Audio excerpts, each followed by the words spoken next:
Madam, നമ്മളെ ഒരു car കുറച്ചു നേരമായി ഫോളോ ചെയ്യുന്നു. ഉം, എനിക്കറിയാം. നീ കുറച്ച് മുന്നോട്ട് പോയിട്ട് ലെഫ്റ്റ് എടുക്ക്.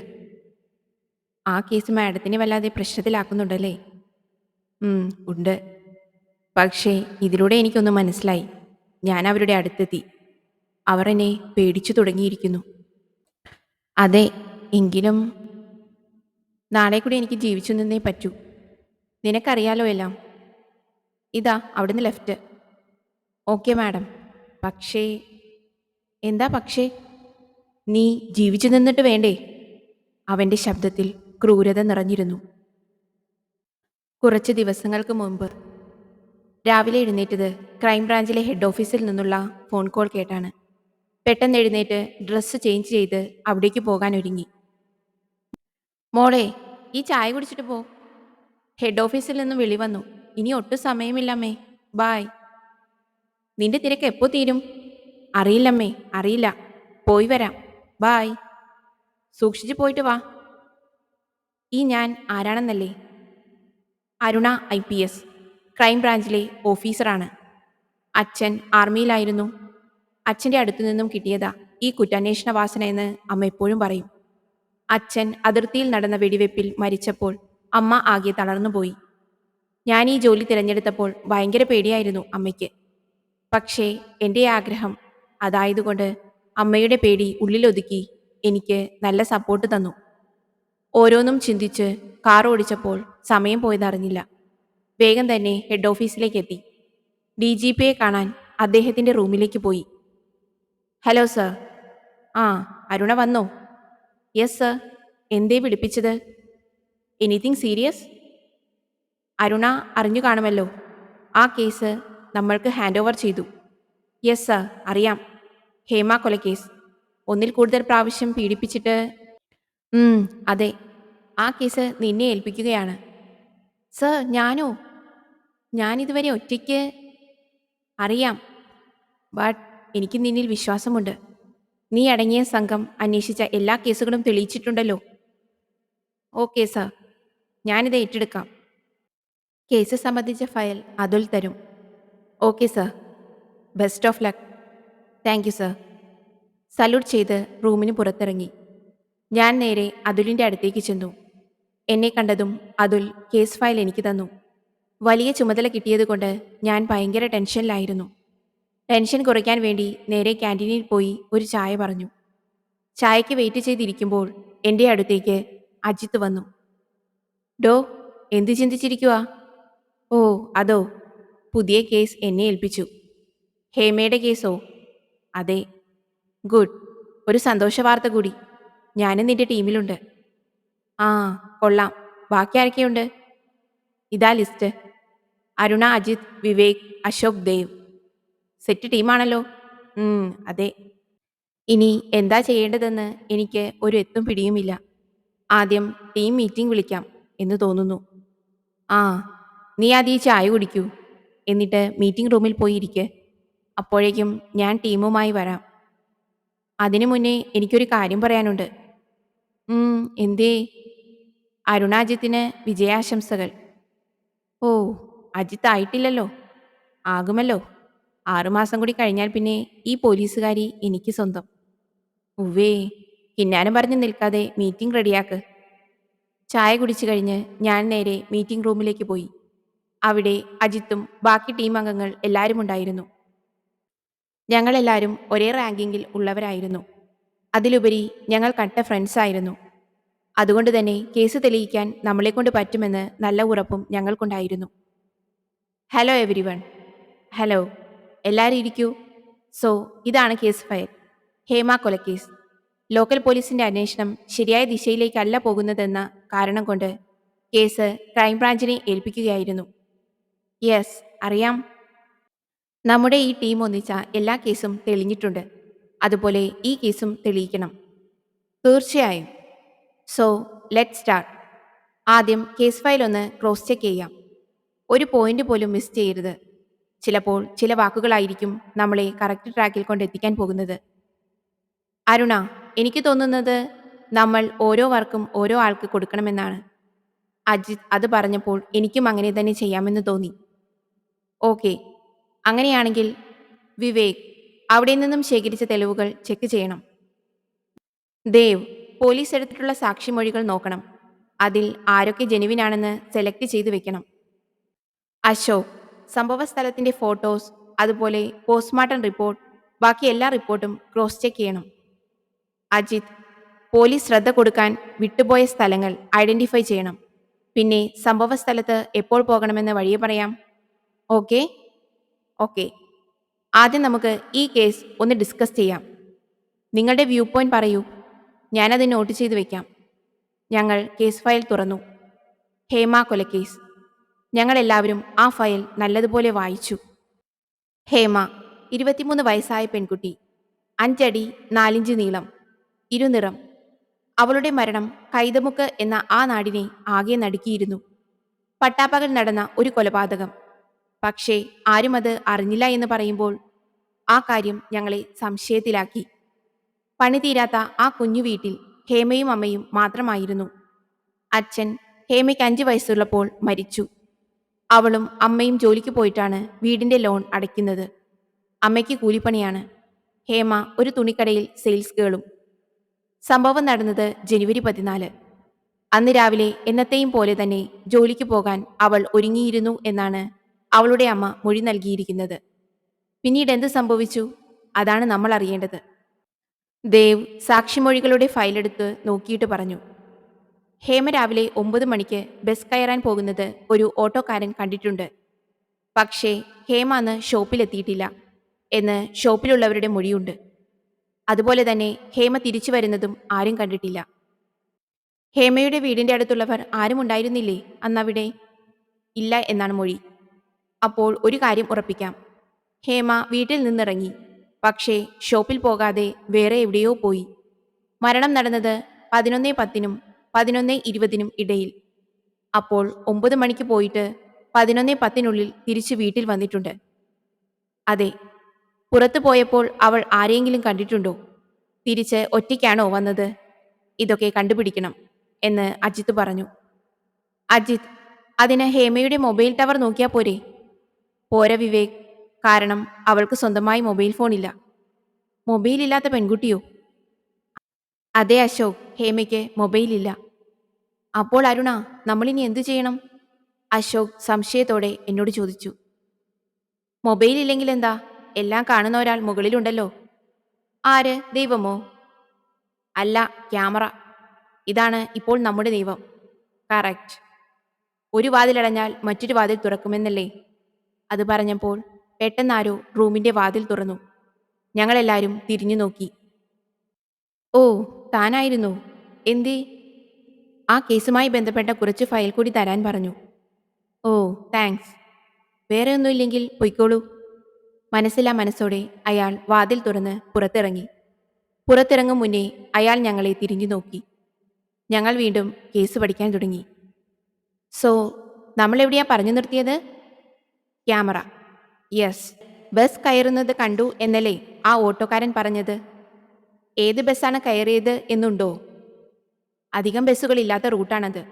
അതുകൊണ്ട് തന്നെ 9 മണിക്ക് ആകെ ഒരു ബസ് മാത്രമേ ഉള്ളൂ. ഏത് ബസ്സാണത്? ഗായത്രി ബസ്. പിന്നെ ബസ് സ്റ്റാൻഡിലെത്തുന്നത് വരെ എത്ര സ്റ്റോപ്പിൽ ബസ് നിർത്തുന്നുണ്ട് എന്നറിയണം. ഓക്കെ. ഓരോ സ്റ്റോപ്പിലും ട്രാഫിക് പോലീസ് വെച്ചതോ അല്ലെങ്കിൽ ഏതെങ്കിലും ഷോപ്പിൽ വെച്ചതോ ആയ CCTV ഉണ്ടെങ്കിൽ ആ ദിവസത്തെ ഫൂട്ടേജ് എടുക്കണം. അതിൽ എവിടെയെങ്കിലും ഹേമ ഇറങ്ങുന്നത് കണ്ടുപിടിച്ചാൽ അത് നമ്മളെ ശരിയായ ട്രാക്കിലെത്തിക്കാൻ സഹായിക്കും. കണ്ടക്ടറുടെ മൊഴിയുണ്ടോ? ഉണ്ട്. പക്ഷേ അതിൽ നമ്മളെ സഹായിക്കുന്ന ഒന്നും തന്നെ ഇല്ല അരുണ. അപ്പോൾ കണ്ടക്ടറെ ഒന്നുകൂടി കാണാം അല്ലേ? അതെ. ഞാൻ നോട്ട് പാഡിൽ എഴുതി. 1 ബസ് കണ്ടക്ടർ. പിന്നെ ഈ കേസിലെ പ്രതി എന്ന് പറഞ്ഞ് ഒരാളെ അറസ്റ്റ് ചെയ്തിട്ടുണ്ടല്ലോ. അതിനെപ്പറ്റി എന്തെങ്കിലും? അതേപ്പറ്റിയുള്ള വിവരം ദേവു പറഞ്ഞു. അയാൾ ഒരു അന്യസംസ്ഥാന തൊഴിലാളിയാണ്. ഓ, അപ്പോൾ ആസ് യൂഷ്വൽ മൃഗീയമായ ഒരു കൊലപാതകം നടന്നാൽ അതൊരു ബംഗാളിയുടെ തലയിൽ വെച്ച് കെട്ടലാണല്ലോ പതിവ്. അശോക് അതിന് മറുപടിയായി പറഞ്ഞു. പോലീസ് ജനങ്ങളുടെ കണ്ണിൽ പൊടിയിടാൻ നടത്തിയ അറസ്റ്റാണെന്ന് എനിക്ക് തോന്നുന്നു. പറയാൻ പറ്റില്ല വിവേക്. അയാൾ തന്നെയാണ് പ്രതിയെങ്കിലോ? എൻ്റെ ഭാഗം ഞാനും പറഞ്ഞു. മലയാളികൾക്ക് ഇത്രയും മൃഗീയമായി കൊലപാതകം ചെയ്യാൻ കഴിയില്ലെന്നാണല്ലോ വെയ്പ്പ് എന്ന് അജിത്തും. മലയാളികൾ മൃഗങ്ങളല്ല എന്നാണോ? അതുകൊണ്ടാണല്ലോ കൊച്ചുമോളെ അപ്പൂപ്പൻ പീഡിപ്പിക്കുന്നതും സ്വന്തം മകനെ അടിച്ചു നുറുക്കുന്നത് കണ്ട് നിന്നതും, ദേവ് ദേഷ്യത്തോടെ പറഞ്ഞു. ഇതേപ്പറ്റി സംസാരിക്കാൻ നിന്നാൽ വലിയ തർക്കത്തിലേക്ക് കലാശിക്കും എന്നെനിക്ക് തോന്നി. ഗേയ്സ്, നമ്മൾ കേസിൽ നിന്ന് വഴിമാറുന്നു. It's okay. ആ അന്യസംസ്ഥാന തൊഴിലാളിയെ എന്തുകൊണ്ടാണ് അറസ്റ്റ് ചെയ്തത്? അയാൾ സംഭവം നടക്കുന്നതിന്റെ 2 ദിവസം മുന്നേ ആ പരിസരത്ത് ചുറ്റി നടക്കുന്നത് കണ്ടവരുണ്ട്. ഹേമയായിട്ട് വല്ല കോണ്ടാക്റ്റ് ഉണ്ടായിരുന്നോ ആ പ്രതിക്ക്? ഇല്ല, അതിനെപ്പറ്റി ഒരു റെഫറൻസുമില്ല. അപ്പോൾ ഹേമയുടെ അമ്മയോട് ചോദിക്കണം, അയാളെപ്പറ്റി ഹേമ വല്ലതും പറഞ്ഞിരുന്നോ എന്ന്. ലിസ്റ്റിൽ 2-മത്തെ ആളുമായി ഹേമയുടെ അമ്മ. പോലീസ് നടന്ന വഴിയിലൂടെ നടക്കാനാണോ പ്ലാൻ, അരുണ? അജിത് എന്നോട് ചോദിച്ചു. ആ വഴിയിലൂടെ ഒന്ന് നടന്നു നോക്കാം. സമയമായാൽ വഴിമാറി നടക്കാം.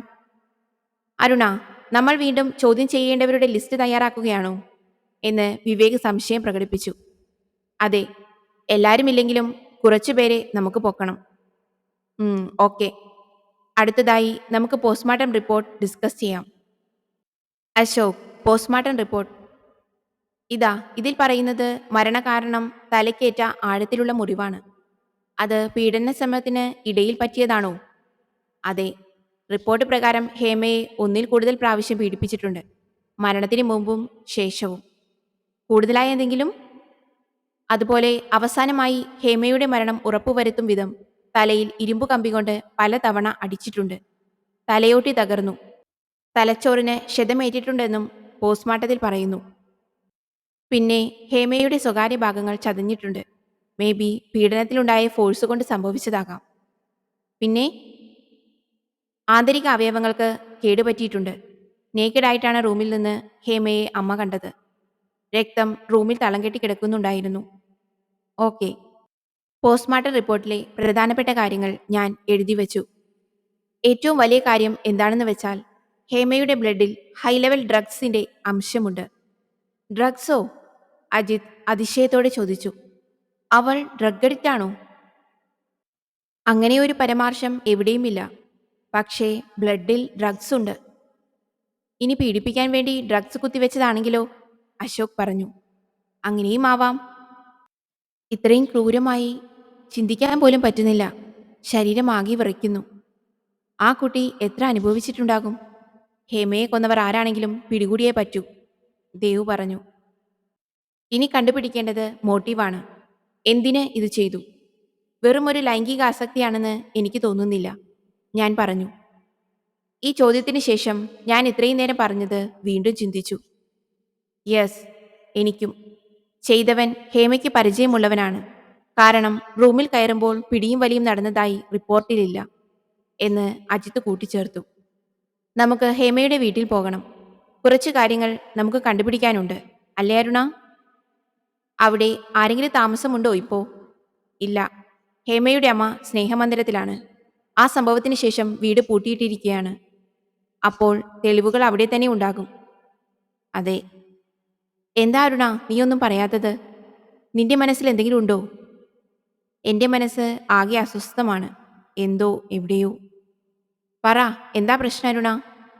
നമ്മൾ എന്തെങ്കിലും വിട്ടുപോയോ? നമ്മൾ വഴിമാറിപ്പോയോ? എല്ലാവരും സംശയത്തോടെ എന്നെ നോക്കി. അജിത് എൻ്റെ അടുത്ത് വന്ന് ചോദിച്ചു. എന്താ അരുണ, നീ എന്താ ഉദ്ദേശിക്കുന്നത്? ഏയ് ഒന്നുമില്ല, ഞാൻ വെറുതെ. ഡിസ്കഷനിടയിൽ സമയം പോയതറിഞ്ഞില്ല. ഗൈസ്, സമയം 2 മണിയായി. ഇനി ലഞ്ച് കഴിച്ചിട്ടാവാം ബാക്കി ചർച്ച. ഓക്കെ. ഞങ്ങളെല്ലാവരും ക്യാൻറ്റീനിൽ പോയി ലഞ്ച് ഓർഡർ ചെയ്തു. പക്ഷേ എനിക്ക് മാത്രം ഫുഡ് കഴിക്കാൻ തോന്നിയില്ല. ഇത് അജിത്ത് ശ്രദ്ധിച്ചിരുന്നു. അരുണ, ഭക്ഷണം കഴിക്കേ. ഏയ് എനിക്ക് വേണ്ട, വിശപ്പില്ല. വിശപ്പൊക്കെ താനേ വരും, നീ കഴിക്കാൻ നോക്ക്. രണ്ടാളും എപ്പോ കെട്ടിപ്പോകും? ദേവ് ചോദിച്ചു. ഒരു 6 മാസം കൂടി സിംഗിൾ ലൈഫ് ആസ്വദിക്കട്ടേടോ, അജിത് മറുപടി നൽകി. അവർ ഓരോ തമാശകൾ പറഞ്ഞിരുന്നപ്പോഴും എൻ്റെ മനസ്സ് ഹേമയിലായിരുന്നു. ഞാൻ മനസ്സിൽ ഓരോന്ന് ചിന്തിച്ചു. എന്താണ് നമ്മൾ വിട്ടുപോയത്? എന്താണ്? ആ ചോദ്യം എൻ്റെ മനസ്സിനെ വല്ലാതെ അലട്ടി. അപ്പോഴാണ് ടി വിയിൽ ന്യൂസ് കണ്ടത്. ആലപ്പുഴയിൽ 1 കിലോ ഡ്രഗ്സുമായി 2 പേർ പിടിയിൽ. കേരളത്തിലെ വിവിധ ജില്ലയിലെത്തിക്കാൻ വേണ്ടി കൊണ്ടുവന്ന ഡ്രഗ്സാണ് പിടികൂടിയത്. Yes, drugs. ഹേമയുടെ ബെഡിൽ വലിയ തോതിൽ ഡ്രഗ്സിന്റെ അംശമുണ്ടായിരുന്നു. അതേത് തരം ഡ്രഗാണ്? ആ കാര്യം ഓർമ്മ വന്നപ്പോൾ ഞാൻ ഭക്ഷണം മതിയാക്കി. അരുണ, നീ മതിയാക്കിയോ? ആ, എനിക്ക് മതി. Guys, you carry on. വേഗം തന്നെ കൈ കഴുകി റൂമിലേക്ക് പോയി. ഹേമയുടെ ബ്ലഡ് ടെസ്റ്റ് റിപ്പോർട്ട് എടുത്തു നോക്കി. ഞാൻ ആ ഡ്രഗിന്റെ പേരിന് വേണ്ടി തിരഞ്ഞു. യെസ്, കിട്ടി. കൊക്കെയിൻ. ഇതാരാണ് ഹേമയ്ക്ക് കൊടുത്തത്? ഞാൻ ഫയൽ നോക്കിക്കൊണ്ട് നിന്നപ്പോൾ ഭക്ഷണം കഴിഞ്ഞ് എല്ലാവരും തിരിച്ചു വന്നു. ടെൻഷനോടെ ഇരിക്കുന്ന എന്നെ കണ്ട് അജിത്ത് അടുത്തേക്ക് വന്നു. എന്താ അരുണ, എന്തു പറ്റി? ഭക്ഷണം പോലും കഴിച്ചില്ലല്ലോ. ഹേമയ്ക്ക് ഇഞ്ചെക്ട് ചെയ്തത് കൊക്കെയിനാണ്. കൊക്കെയിനോ? യെസ്, നമ്മൾ വിട്ടുപോയത് അതായിരുന്നു. 1500 രൂപയോളം വരും 1 ഗ്രാം കൊക്കെയിന്. അപ്പോൾ അത് ആരവൾക്ക് കൊടുത്തു? ആ ചോദ്യം ഒരു ചോദ്യചിഹ്നമായി ഞങ്ങളുടെ മുന്നിൽ നിന്നു. ഞങ്ങളെല്ലാവരും വീണ്ടും ഹേമയുടെ ഫയൽ ക്രോസ് ചെക്ക് ചെയ്തു. അപ്പോൾ അശോക് ഒരു കാര്യം ഓർമ്മിപ്പിച്ചു. അരുണ, ആ വീട്ടിൽ നിന്നും 2 ബ്ലഡ് സ്റ്റെയിൻ കണ്ടുപിടിച്ചിട്ടുണ്ട്. ഒന്ന് AB പോസിറ്റീവ്, അത് ഹേമയുടേത്. പിന്നെ ഒന്ന് B നെഗറ്റീവ്. രണ്ടാമത്തെ ബ്ലഡ് ചിലപ്പോൾ കൊലപാതകിയുടേതാവും. ഹേമയുടെ അമ്മയുടെ ബ്ലഡ് ഗ്രൂപ്പ് ഏതാ? അത് A പോസിറ്റീവാണ്. രണ്ടാമത്തെ ബ്ലഡ് B നെഗറ്റീവ്. അത് നല്ലൊരു ക്ലൂ ആണ്. റെയർ ആയതുകൊണ്ട് കണ്ടുപിടിക്കാൻ എളുപ്പവുമാണ്. പിന്നെ ഒന്ന്, ഹേമയ്ക്ക് മരിക്കും മുന്നേ ഡ്രഗ് ഇഞ്ചെക്ട് ചെയ്യാനുള്ള സാധ്യതയാണ് കൂടുതൽ. ചിലപ്പോൾ പീഡനത്തിന് റെസിസ്റ്റ് ചെയ്യാതെ ഇരിക്കാൻ വേണ്ടിയാവാം. പക്ഷേ ദേവ്, ഡ്രഗിന്റെ ആലസ്യത്തിലിരിക്കുന്ന ഹേമായിട്ട് പിടിയും വലിയും നടത്തേണ്ട ആവശ്യമില്ലല്ലോ. അങ്ങനെയല്ല. ഡ്രഗ് ഓവർഡോസ് ആയാൽ വയലന്റ് ആവാനുള്ള ചാൻസ് കൂടുതലാണ്. ഡ്രഗ് ഓവർഡോസ് ആണെന്ന് ബ്ലഡ് റിസൾട്ടിൽ പറയുന്നുമുണ്ട്. ഓക്കെ, പക്ഷേ ഹേമയെ പോലെ ഒരു കുട്ടി ഡ്രഗ് അഡിക്റ്റ് ആണെന്ന പോലീസിന്റെ വാദം വിശ്വസിക്കാൻ പറ്റുന്നില്ല. ഇപ്പോൾ സ്കൂളിൽ പഠിക്കുന്ന കുട്ടികൾ വരെ ഡ്രഗ് ഉപയോഗിക്കുന്നു. അപ്പോഴല്ലേ ഹേമ എന്നായിരിക്കും അവർ ചിന്തിച്ചത്. അതും ശരിയാണ്. കൂടുതൽ ക്ലാരിറ്റി കിട്ടാൻ പോസ്റ്റ്മോർട്ടം ചെയ്ത ഡോക്ടറെ കാണാം, അജിത് പറഞ്ഞു. അപ്പോൾ ലിസ്റ്റിൽ 3-മത്തെ ആളുമായി ഡോക്ടർ. പിന്നെ നാളെ തന്നെ ഹേമയുടെ വീട്ടിൽ പോണം. പോകുന്നത് രഹസ്യമായി ഇരുന്നോട്ടെ. ആരുടെയും ശല്യമില്ലാത്ത അന്തരീക്ഷമാണ് നമുക്കാവശ്യം. അത് ശരിയാണ്. അപ്പോൾ നാളെ രാവിലെ കൃത്യം 9:30 ഇവിടെ നിന്നും ഹേമയുടെ വീട്ടിലേക്ക്. അതുപോലെ നാളെ തന്നെ ബസ് കണ്ടക്ടറെയും ഹേമയുടെ അമ്മയെയും ചോദ്യം ചെയ്യണം. കുറച്ചു നേരം കൂടി ആ കേസിനെ പറ്റി ഡിസ്കസ് ചെയ്തതിന് ശേഷം ഞങ്ങൾ പോകാനൊരുങ്ങി. എല്ലാവരും റൂമിൽ നിന്നിറങ്ങി. അപ്പോൾ അജിത്ത് എന്നെ വിളിച്ചു. അരുണ. എന്തേ അജിത്ത്? നമുക്കൊരു കോഫി ആയാലോ? ആ, ഓക്കെ. ഞങ്ങൾ അടുത്തുള്ള കോഫി ഷോപ്പിൽ കയറി. ഒരു കേസ് തലയിൽ വന്നതുകൊണ്ടാണോ ഇത്രയ്ക്ക് ടെൻഷൻ? അങ്ങനെയല്ല. പോലീസ് എന്തൊക്കെയോ മറച്ചുവെക്കാൻ ശ്രമിക്കുന്നു എന്ന് പറഞ്ഞിട്ടാണ് വെറും 3 മാസം കൊണ്ട് ഈ കേസ് ക്രൈംബ്രാഞ്ചിന് ഹാൻഡ് ഓവർ ചെയ്തത്. എല്ലാവരും പ്രതീക്ഷിക്കുന്നുണ്ട് ഞാനിത് തെളിയിക്കുമെന്ന്. എൻ്റെ പെണ്ണേ, നീ ആദ്യം ഈ കോഫി കുടിക്ക്. എത്ര കേസ് നമ്മൾ തെളിയിച്ചിരിക്കുന്നു. സോ ഇതും തെളിയിക്കും. അറിയില്ല, ഈ കേസ് എന്നെ എവിടേക്കോ കൊണ്ടുപോകുന്ന പോലെ. ഞങ്ങൾ ഓരോന്നും പറഞ്ഞ് കാപ്പിയും കുടിച്ച് അവിടെ കുറച്ചു നേരം കൂടിയിരുന്നു. പോകും മുന്നേ അജിത് എൻ്റെ കൈ അവൻ്റെ കയ്യിൽ ചേർത്ത് പിടിച്ചിട്ട് പറഞ്ഞു, നീ ജയിക്കും, നീയേ ജയിക്കൂ. ആ വാക്കുകൾ എനിക്ക് വല്ലാത്തൊരു ധൈര്യം തന്നു. ഞാൻ നിന്നെ വീട്ടിൽ കൊണ്ടുപോയി വിടണോ? ഏയ് വേണ്ട. അപ്പോൾ ശരി, വീട്ടിലെത്തിയാൽ വിളിക്ക്. Okay, bye. കാറിൽ കയറി ഒരു ദീർഘനിശ്വാസം വിട്ട് ഞാനും വീട്ടിലേക്ക് പോയി. വീടെത്തിയപ്പോൾ ഹാളിൽ തന്നെ അമ്മ ഇരിക്കുന്നുണ്ടായിരുന്നു. ആ, മോള് വന്നോ? എന്താടി, എന്തു പറ്റി? അത് ഒരു കേസ്. ഹേമ കൊലക്കേസല്ലേ? അതെ, ഞാൻ ന്യൂസിൽ കണ്ടിരുന്നു. നിനക്കാണ് അന്വേഷണ ചുമതല എന്ന്. 4-5 കേസ് അന്വേഷിച്ച് കണ്ടുപിടിച്ച് നിനക്കെന്താ ഇപ്പോൾ പറ്റിയത്? അറിയില്ലമ്മേ. അവസാനം ഞാൻ തോറ്റുപോകുമോ എന്നൊരു തോന്നൽ. ഏയ്, അങ്ങനെയൊന്നും വരില്ല. അച്ഛൻ്റെ അനുഗ്രഹം നിന്റെ കൂടെ എന്നും ഉണ്ട്. ആ മഹാപാപിയെ നീ കണ്ടുപിടിക്കണം. തക്ക ശിക്ഷ തന്നെ വാങ്ങിച്ചു കൊടുക്കണം അവന്. എന്നാൽ മോള് പോയി ഫ്രഷ് ആയിട്ട് വാ. രാത്രിയായപ്പോൾ ഭക്ഷണം കഴിച്ച് റൂമിലെത്തിയപ്പോൾ എന്നെ വേട്ടയാടിയത് ഹേമയെക്കുറിച്ചുള്ള ചിന്തകളായിരുന്നു. പതിയെ എപ്പോഴോ ഞാൻ മയക്കത്തിലേക്ക് വീണു. 6 മണിക്ക് അലാറം കേട്ടാണ് എഴുന്നേറ്റത്. എപ്പോഴാണ് ഉറങ്ങിയതെന്ന് പോലും ഓർമ്മയില്ല. 9 മണിയായപ്പോൾ തന്നെ ഓഫീസിലെത്തി. നേരെ മീറ്റിംഗ് റൂമിലേക്ക് പോയി. എല്ലാരും പെട്ടെന്ന് തന്നെ വന്നല്ലോ. ഗുഡ്. 9:30 ഇവിടെ നിന്നും വിടാം. ഹേമയുടെ വീട്ടിലേക്ക് പോകേണ്ട വഴി എനിക്ക് കുറച്ചൊക്കെ അറിയാം. പെട്ടെന്ന് ഞങ്ങളുടെ വാതിലിന്റെ അടുത്ത് ആരോ നിൽക്കുന്നത് പോലെ എനിക്ക് തോന്നി. ഞാൻ പെട്ടെന്ന് പോയി വാതിൽ തുറന്നു. പക്ഷേ ആരും അവിടെ ഉണ്ടായിരുന്നില്ല. എന്താ അരുണ? ഒന്നുമില്ല. വാ, നമുക്ക് പോകാം. ഞങ്ങൾ ഡിപ്പാർട്ട്മെന്റ് വണ്ടിയിൽ സംഭവ സ്ഥലത്തേക്ക് പുറപ്പെട്ടു. പ്രധാന സ്ഥലത്തെത്തി കുറച്ചു മുന്നോട്ട് പോയപ്പോൾ ഒരു ജംഗ്ഷൻ എത്തി. ഇവിടെ നിന്ന് എങ്ങോട്ട് പോകണമെന്ന് എനിക്കൊരു ഡൗട്ടുണ്ട്. നമുക്ക് ആരോടെങ്കിലും ചോദിക്കാം. ഒടുക്കം ഞങ്ങൾ ഹേമയുടെ വീട്ടിലെത്തി. ഞങ്ങളെ അവിടെ വരവേറ്റത് വലിയൊരു ജനാവലിയായിരുന്നു. കൂട്ടത്തിൽ മീഡിയക്കാരും. ആരാ ഈ മീഡിയയൊക്കെ അറിയിച്ചത്? അറിയില്ല അരുണ. കാറിൽ നിന്ന് പുറത്തിറങ്ങിയതും മീഡിയ സംഘം ഞങ്ങളെ വളഞ്ഞു. മാഡം, കേസിൽ പുതിയ വഴിത്തിരിവുണ്ടാകുമോ? ഇതിലും വമ്പൻ സ്രാവുകൾ കുടുങ്ങുമോ?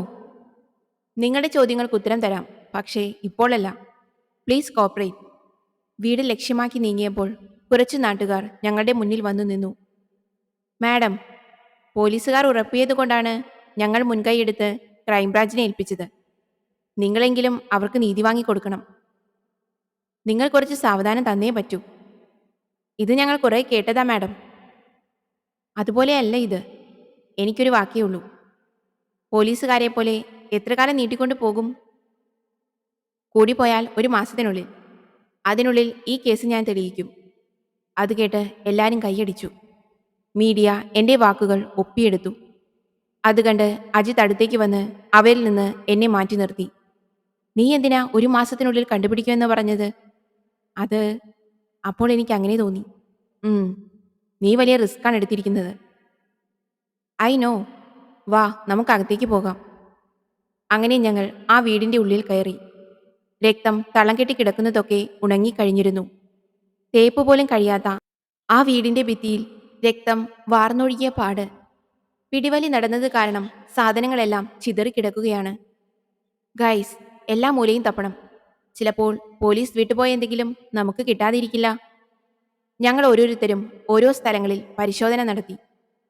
അജിത്, നോക്ക്, ഇത്രയും ഉയരത്തിൽ ബ്ലഡ്.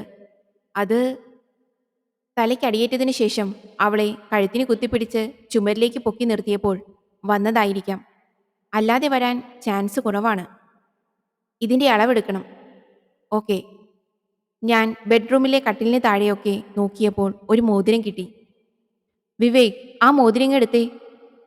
വിവേക് അതെടുത്ത് തിരിച്ചു മറിച്ചു നോക്കി. അരുണ, ഇത് ആണുങ്ങളിടുന്ന ടൈപ്പ് മോതിരമാണ്. ചിലപ്പോൾ കൊലപാതകിയുടേത്. ആ മോതിരമല്ലാതെ പോലീസ് കണ്ടുപിടിച്ചതിൽ കൂടുതലായൊന്നും ഞങ്ങൾക്ക് കണ്ടുപിടിക്കാൻ കഴിഞ്ഞില്ല. അപ്പോൾ ദേവ് പരിസരത്തൊക്കെ അന്വേഷിച്ചതിന് ശേഷം വീട്ടിലേക്ക് വന്നു.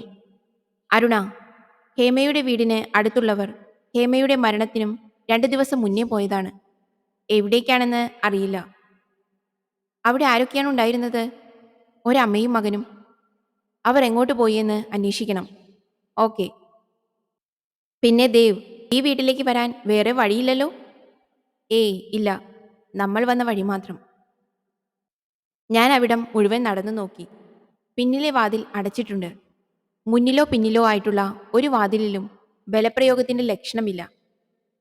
അശോക്, CCTV ഫുട്ടേജിന്റെ കാര്യം എന്തായി? ഞാനും ദേവും ഇപ്പോൾ തന്നെ പോകാം. എവിടെയൊക്കെ ക്യാമറ ഉണ്ടെന്ന് നോക്കിയിട്ട് അവിടുത്തെ ആ ദിവസത്തിന്റെ ഫൂട്ടേജുകൾ എടുക്കാം. ഞങ്ങളും ഇവിടെ നിന്ന് ഇറങ്ങുകയാണ്. ഹേമയുടെ അമ്മയെ കാണണം. ഇവിടെ അടുത്ത് തന്നെയാണോ സ്നേഹാലയം? ഹേമയുടെ അമ്മയുടെ സ്ഥലം? അതെ, അടുത്തു തന്നെയാണ്, അജിത് പറഞ്ഞു. അപ്പോൾ നമുക്ക് അങ്ങോട്ടേക്ക് പോകാം. ഞങ്ങൾ ആ വീട് പൂട്ടി ഹേമയുടെ അമ്മയെ കാണാൻ വേണ്ടി പോയി. വേഗം തന്നെ അവിടെ എത്തി. നേരെ ഓഫീസിലേക്ക് പോയി. നമസ്കാരം. നിങ്ങൾ? ഞങ്ങൾ ക്രൈംബ്രാഞ്ചിൽ നിന്നാണ്. ഓ, മാഡം എന്താ വന്നത്?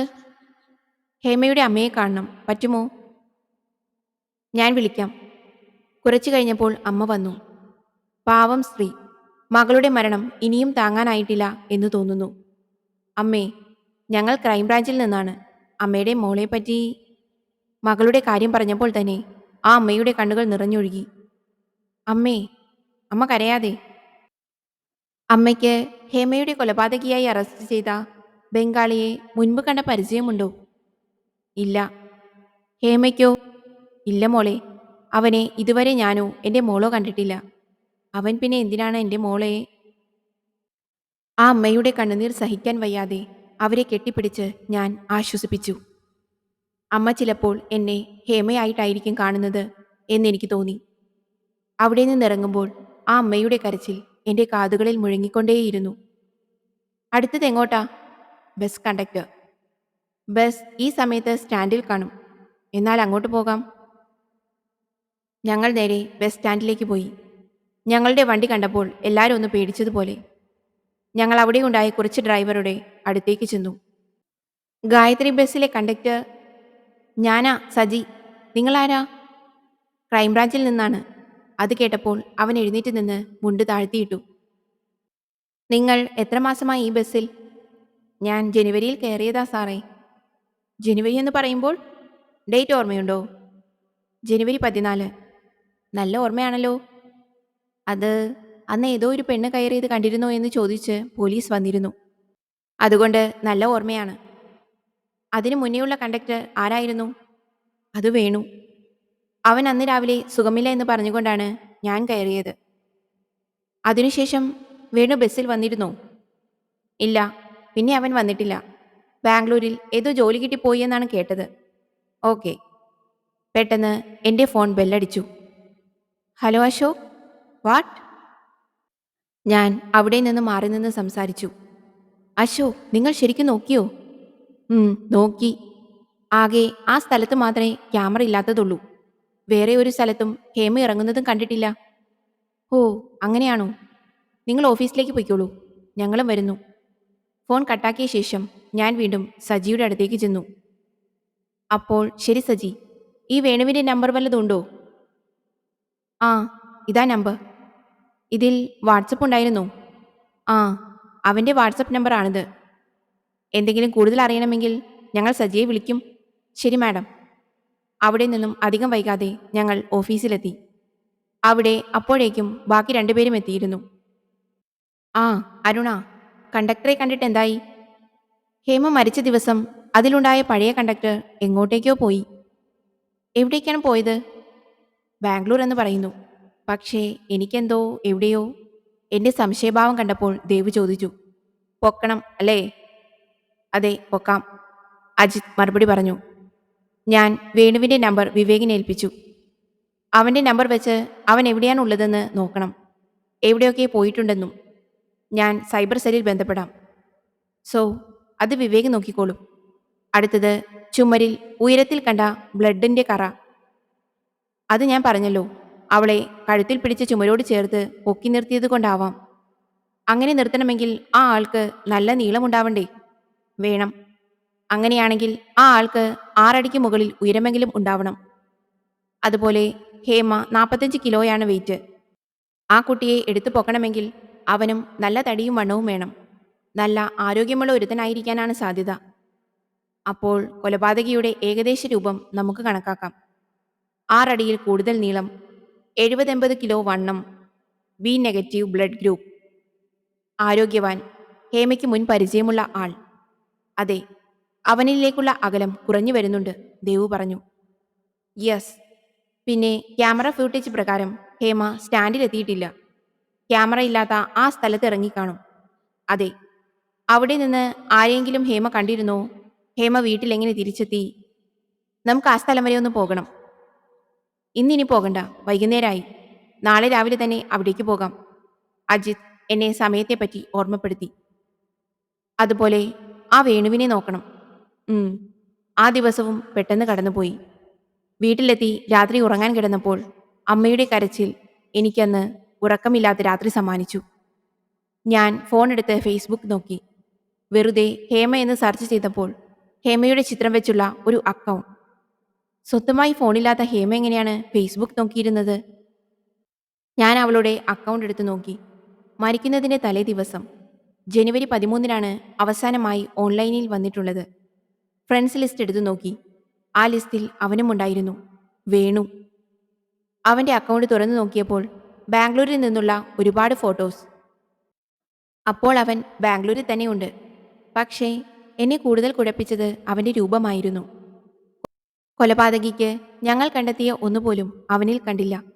അധികം നീളമില്ലാത്ത മെലിഞ്ഞ ശരീരം. അപ്പോൾ ഇവനല്ലേ? എനിക്ക് ആകെ വട്ടുവരുന്നത് പോലെ തോന്നി. എങ്ങനെയൊക്കെയോ നേരം വെളുപ്പിച്ചു. രാവിലെ പെട്ടെന്ന് തന്നെ ഓഫീസിലെത്തി റൂമിൽ ഫയൽ നോക്കാൻ പോയപ്പോൾ അവിടെ അജിത്തുണ്ടായിരുന്നു. എന്താടോ, രാവിലെ തന്നെ മൂഡ് ഓഫ് ആണല്ലോ? അത് നമ്മൾ കരുതിയ പോലെ വേണു അല്ല പ്രതി. വേണുവിന് അവളെ തൂക്കിയെടുക്കാനുള്ള ത്രാണി പോലുമില്ല. ഓ, അവനല്ലെങ്കിൽ വേറെ ഒരാൾ. നമ്മുടെ കയ്യിൽപ്പെടാതെ എവിടെ പോകാൻ? അജിത് എന്റെ കൈ പിടിച്ച് ആശ്വസിപ്പിച്ചു. ഡോറിന്റെ അടുത്ത് നിന്ന് ആരോ ചുമയ്ക്കുന്ന ശബ്ദം. ഞങ്ങൾ തിരിഞ്ഞു നോക്കി. അകത്തേക്ക് വരട്ടെ? ബാക്കി എല്ലാവരും പുറത്ത് കാത്തു നിൽക്കുകയായിരുന്നു. ഓ, അധികം കളിയാക്കേണ്ട, വേഗം വാ. അവരെല്ലാവരും വന്ന് കസേരയിലിരുന്നു. അപ്പോൾ ഞാൻ പറഞ്ഞു തുടങ്ങി. ഹേമയ്ക്ക് ഫേസ്ബുക്ക് അക്കൗണ്ട് ഉണ്ട്. ഫോണില്ലാതെ അവൾ എങ്ങനെ? ദേവ് സംശയം പ്രകടിപ്പിച്ചു. ചിലപ്പോൾ ജോലിസ്ഥലത്തുള്ള ആരുടെയെങ്കിലും ഫോണിൽ നിന്ന്, അശോക് ഉത്തരം നൽകി. അതിൽ അവൾ അയച്ച മെസ്സേജ് നോക്കിയാൽ ചിലപ്പോൾ, വിവേക് പറഞ്ഞു. അതെ, സൈബർ സെല്ലിൽ നിന്ന് ആ ഡീറ്റെയിൽസും എടുക്കണം. പിന്നെ ഇന്നലെ ഞാൻ പോസ്റ്റ്മോർട്ടം ചെയ്ത ഡോക്ടറെ കോൺടാക്ട് ചെയ്തിരുന്നു. ഇന്ന് രാവിലെ 10 മണിക്ക് വന്ന് കണ്ടോളൂ എന്ന് പറഞ്ഞു. സോ ഞാനും ദേവും അങ്ങോട്ട് പോകും. ഞാൻ വിവേകിനെ കൂട്ടി സൈബർ സെല്ലിൽ പോകാം, അജിത് പറഞ്ഞു. ഓക്കെ. അശോക്, നീ ഹേമയുടെ അയൽപ്പക്കത്തെ 2 ദിവസം മുന്നേ പോയവരെക്കുറിച്ച് അന്വേഷിക്കണം. അങ്ങനെ ഞങ്ങൾ നിശ്ചയിച്ച പ്രകാരം ഓരോ സ്ഥലത്തേക്കും പുറപ്പെട്ടു. ഞാനും ദേവും കൂടി ഡോക്ടറുടെ അടുത്തേക്ക് പോയി. Doctor Premraj. Hello doctor. Hello. മുൻപിലുള്ള കസേര കാണിച്ചുകൊണ്ട് അവിടെ ഇരിക്കാൻ പറഞ്ഞു. Tea or coffee? ഒന്നും വേണ്ട. ഓക്കെ. ഹേമയുടെ ഫയൽ ഞാൻ എടുത്തു വെച്ചിട്ടുണ്ട്. എന്താ അതിൽ ഡൗട്ട്? ഹേമ ഡ്രഗ് ആദ്യമായായിരുന്നോ യൂസ് ചെയ്തിരുന്നത്? അതെ, ആദ്യമായിട്ടാണ് അന്ന് അവൾ ഡ്രഗ് യൂസ് ചെയ്തത് തന്നെ. അതുകൊണ്ടാകാം വയലന്റ് ആയതും. ഇഞ്ചക്ഷനിലൂടെ ആകാം കൊടുത്തത്, അല്ലേ ഡോക്ടർ? അല്ല, ഇഞ്ചക്ഷന്റെ പാടൊന്നും ശരീരത്തിലില്ല. മേ ബി കുടിക്കുന്ന വെള്ളത്തിൽ കലർത്തിയോ അങ്ങനെ എന്തെങ്കിലും. പീഡിപ്പിച്ച രീതി വെച്ച് നോക്കുമ്പോൾ അവനും ഡ്രഗ് അഡിക്റ്റ് ആവാനുള്ള സാധ്യത കൂടുതലാണ്. ഒരാൾ തന്നെയാണോ? അതെ, ഒരാൾ തന്നെ. രണ്ടുപേരുടെ സാന്നിധ്യം ആ ശരീരത്തിലെ മുറിവുകളിലൊന്നും കാണിക്കുന്നില്ല. ഓ, വേറെ എന്തെങ്കിലും ഡീറ്റെയിൽസ്? ആ ശരീരം പോസ്റ്റ്മോർട്ടം ചെയ്തപ്പോൾ എൻ്റെ മനസ്സ് തളർന്നുപോയി. ഇത്രയും ക്രൂരത അവൻ അവളിൽ കാണിച്ചു എന്ന് പറയുമ്പോൾ പോസ്റ്റ്മോർട്ടം റിപ്പോർട്ട് വായിച്ചപ്പോൾ ഞങ്ങൾക്കും തോന്നി. അതുപോലെ അവൻ നല്ല ആരോഗ്യവാനാകാനാണ് സാധ്യത. ഡോക്ടർ, റിപ്പോർട്ടിൽ ബോഡിയിൽ ബി നെഗറ്റീവ് ബ്ലഡ് കണ്ടതായി പരാമർശമുണ്ട്. അതെ, ഹേമയുടെ പല്ലിൽ നിന്ന് കിട്ടിയ ബ്ലഡ് ടെസ്റ്റ് ചെയ്തപ്പോൾ അത് ബി നെഗറ്റീവ് ആയിരുന്നു. Okay, thanks doctor. ഡൗട്ടൊക്കെ ക്ലിയർ ആയി. അപ്പോൾ ശരി, എന്തെങ്കിലും അറിയണമെങ്കിൽ വിളിച്ചോളൂ. ഓക്കെ. ഞങ്ങൾ അവിടെ നിന്നും ഇറങ്ങി. ഫോണിൽ നോക്കുമ്പോൾ അജിത്തിൻ്റെയും അശോകൻ്റെയും മിസ് കോൾ. ഞാൻ ആദ്യം അശോകനെ വിളിച്ചു. ഹലോ അശോക്. അരുണ, ഹേമയുടെ അയൽവാസികളെ കോണ്ടാക്ട് ചെയ്തു. ചെറിയ സാമ്പത്തിക പ്രശ്നം വന്നപ്പോൾ അവിടെ നിന്ന് മാറി നിന്നതാണ്. അവരുടെ ടവർ ലൊക്കേഷൻ? തേനി. അവിടെയാണ് അവർ ഇപ്പോൾ ഉള്ളത്. ഓക്കെ, നിങ്ങൾ ഓഫീസിലേക്ക് വന്നോളൂ. അടുത്തത് അജിത്. ഹലോ അജിത്. ആ അരുണ, വേണു അന്ന് അവിടെ വന്നിട്ടില്ല. അതുകൊണ്ട് ഞങ്ങൾ ഒന്നുകൂടെ CCTV ഫൂട്ടേജ് നോക്കി. എന്തേലും ഉണ്ടോ അതിൽ? ഉണ്ടരുണ, ഒരു കാര്യം കണ്ടെത്തി. എന്ത്? എന്താ കണ്ടെത്തിയത്? അരുണ, ഞങ്ങൾ ആ ഫൂട്ടേജുമായി ഓഫീസിലെത്താം. അവിടെ നിന്ന് ഡിസ്കസ് ചെയ്യാം. ഓക്കെ, ഞങ്ങളിതാ വരുന്നു. കോൾ കട്ടാക്കിയ ശേഷം. ദേവ്, നമുക്ക് എത്രയും പെട്ടെന്ന് ഓഫീസിലെത്തണം. ഓക്കെ. ഞങ്ങൾ വേഗത്തിൽ ഓഫീസിലെത്തി. അപ്പോൾ അജിത്തും വിവേകും അവിടെ ലാപ്ടോപ്പിൽ എന്തോ നോക്കിയിരിക്കുകയായിരുന്നു. അജിത്, എന്താ കാര്യം? നീ ഇത് നോക്ക്. ഞാൻ ചെന്ന് ലാപ്ടോപ്പിലേക്ക് നോക്കി. ഇത് ഗായത്രി ബസ്സല്ലേ? ഇതിലെന്താ? ഡ്രൈവറെ നോക്ക്. ആ, ഇയാളെ ഞാൻ എവിടെയോ. ഞാൻ ആ മുഖം ചിന്തിച്ചു. അപ്പോൾ അജിത്ത് തന്നെ പറഞ്ഞു തന്നു. ഒരു കുട്ടിയെ തട്ടിക്കൊണ്ടുപോയി പീഡിപ്പിക്കാൻ ശ്രമിച്ച കേസിലെ പ്രതിയാണ്. യെസ്, പോക്സോ കേസുകൾ രേഖപ്പെടുത്തുന്ന ഫയലിൽ ഇവന്റെ ഫോട്ടോ കണ്ടിട്ടുണ്ട്. അതെ, ഇവന്റെ പേര് മധു എന്നാണ്. ദേവ് എനിക്ക് അവർ കണ്ടെത്തിയ കാര്യം പറഞ്ഞു തന്നു. അന്ന് രാവിലെ അതുവരെ ഉണ്ടായിരുന്ന ഡ്രൈവറായ വേണു ആയിരുന്നില്ല. സ്റ്റാൻഡിൽ നിന്ന് തിരിച്ചു വരുമ്പോൾ ഇവൻ ബസ് ഓടിച്ചതുമില്ല. അപ്പോൾ ഇവനെ പൊക്കിയേ പറ്റൂ. ഇവന്റെ ഫോൺ ഇപ്പോൾ സ്വിച്ച് ഓഫ് ആണ്. ആ ദിവസത്തിന് ശേഷം അവൻ ബസ്സിൽ പിന്നെ കയറിയിട്ടില്ല. ഇവനെ കണ്ടുപിടിക്കാനുള്ള എല്ലാ ശ്രമവും നടത്തിയേ പറ്റൂ. അവിടെയുള്ള എല്ലാ പോലീസ് സ്റ്റേഷനിലും അറിയിക്കണം. യെസ് അരുണ. നമുക്ക് ഒന്ന് ക്യാമറയില്ലാത്ത ആ സ്റ്റോപ്പിലേക്ക് പോകണം. അവിടെ നിന്ന് എന്തെങ്കിലും കിട്ടിയാലോ? ഞങ്ങൾ ഓഫീസിൽ നിന്ന് പാർക്കിങ്ങിലേക്ക് നടന്നു. അപ്പോൾ അശോകാണ് ആ കാര്യം ഓർമ്മിപ്പിച്ചത്. അരുണ, ആ ഫേസ്ബുക്കിന്റെ കാര്യം. ആ, അശോക്, നിങ്ങൾ ഹേമ ജോലി ചെയ്ത സ്ഥലത്ത് പോകണം. അവൾ ആരുടെ ഫോണിലാണ് ഫേസ്ബുക്ക് നോക്കിയതെന്ന് അറിയണം. അവൾ മരിക്കുന്നതിന്റെ തലേ ദിവസം അസ്വാഭാവികമായി എന്തെങ്കിലും സംഭവിച്ചിട്ടുണ്ടോ എന്നും എന്തെങ്കിലും ടെൻഷനുള്ളതായി പറഞ്ഞിരുന്നോ, അങ്ങനെ എല്ലാം ചോദിച്ചറിയണം. ഓക്കെ. അശോകും ദേവും ഹേമ ജോലി ചെയ്ത സ്ഥലത്തേക്ക് പോയി. അജിത്ത് വാ, പോകാം. വണ്ടിയുടെ അടുത്തെത്തിയപ്പോഴേക്കും വിവേക് കാർ സ്റ്റാർട്ട് ചെയ്തു വെച്ചിരുന്നു. നേരെ ആ സ്റ്റോപ്പിലേക്കാണോ അരുണ? അല്ല, സൈബർ സെല്ലിലേക്ക് വിട്. ഹേമയുടെ ചാറ്റ് ഹിസ്റ്ററി എടുക്കണം. ഞങ്ങൾ 3 പേരും സൈബർ സെല്ലിലേക്ക് പോയി. അവിടെ ഞങ്ങൾക്ക് വേണ്ടി ഒരു ഓഫീസർ വെയിറ്റ് ചെയ്യുന്നുണ്ടായിരുന്നു. ഞാൻ വിളിച്ചിരുന്നു. എനിക്ക് ഹേമയുടെ ഫേസ്ബുക്ക് ചാറ്റ് കിട്ടണമായിരുന്നു. ഓക്കെ, നിങ്ങളിരിക്കൂ. മഹേഷ് എന്തൊക്കെയോ ചെയ്ത് അവളുടെ അക്കൗണ്ട് തുറന്നു തന്നു. ഇതാ, നോക്കിക്കോളൂ. താങ്ക്സ് മഹേഷ്. കമ്പ്യൂട്ടർ ഞങ്ങൾക്ക് വിട്ടു തന്നതിന് ശേഷം മഹേഷ് അവിടെ നിന്നും പോയി. അങ്ങനെ ഞങ്ങൾ അവളുടെ ഫേസ്ബുക്ക് തപ്പി. അധികം ചാറ്റില്ല. 2-3 പേരോട് മാത്രം. അതും സ്കൂൾ ഫ്രണ്ട്സ്. വിചാരിച്ചതുപോലെ ഒന്നും അതിൽ നിന്ന് കിട്ടിയില്ല. ഇനി എന്തു ചെയ്യും? അറിയില്ല അജിത്ത്. അപ്പോൾ എൻ്റെ ഫോൺ റിങ് ചെയ്തു. ഓ, അശോകാണ്. ഹലോ. ഞങ്ങളിവിടെ എല്ലാവരോടും ചോദിച്ചു കഴിഞ്ഞു. എന്നിട്ടെന്തായി? രേഷ്മ എന്ന കുട്ടിയുടെ ഫോണിൽ നിന്നാണ് ഹേമ അക്കൗണ്ട് നോക്കിയിരുന്നത്. മരിക്കുന്നതിന് മുന്നേയുള്ള ദിവസങ്ങളിൽ എന്തെങ്കിലും? ഇല്ല, എല്ലാം നോർമൽ. ഓക്കെ, നിങ്ങൾ ആ സ്റ്റോപ്പിലേക്ക് വാ. ഞങ്ങൾ അവിടെ ഉണ്ടാവും. ഓക്കെ. ഞാൻ കോൾ കട്ട് ചെയ്തപ്പോൾ തന്നെ അജിത്ത് എന്നോട് ചോദിച്ചു, എന്തായി? അവിടെ നിന്നൊന്നും കിട്ടിയില്ല അജിത്ത്. എന്നാൽ വാ, ആ സ്റ്റോപ്പിൽ പോയി നോക്കാം. ഞങ്ങളെല്ലാവരും ആ സ്റ്റോപ്പിലെത്തി. ഒരു ചെറിയ കട അല്ലാതെ വേറൊന്നുമില്ല. വീടുകളും കുറവ്. ഇവിടെ നിന്ന് എന്ത് കിട്ടാനാണ്? വിവേക് പറഞ്ഞു. ചിലപ്പോൾ എന്തെങ്കിലും കിട്ടിയാലോ വിവേക്? അവിടെ ഉണ്ടായിരുന്ന കട ഒരു വയസ്സായ ആളായിരുന്നു നടത്തുന്നത്. അവരോട് സംസാരിച്ചിരിക്കാൻ വേറെ 2 പേരും ഉണ്ടായിരുന്നു. ഞാൻ കാറിൽ നിന്നിറങ്ങി അവരുടെ അടുത്തേക്ക് പോയി. നിങ്ങളുടെ പേരെന്താ? മോള് പോലീസിലാണോ? അതെ, ക്രൈംബ്രാഞ്ചിൽ നിന്നാണ്. അയ്യോ, പേടിക്കണ്ട, ഞങ്ങൾ കുറച്ച് കാര്യം ചോദിക്കാൻ വന്നാണ്. ആ, ഞാൻ അച്യുതൻ. ഇവരൊക്കെ? ഇത് ഗോപാലൻ, അവൻ നാരായണൻ.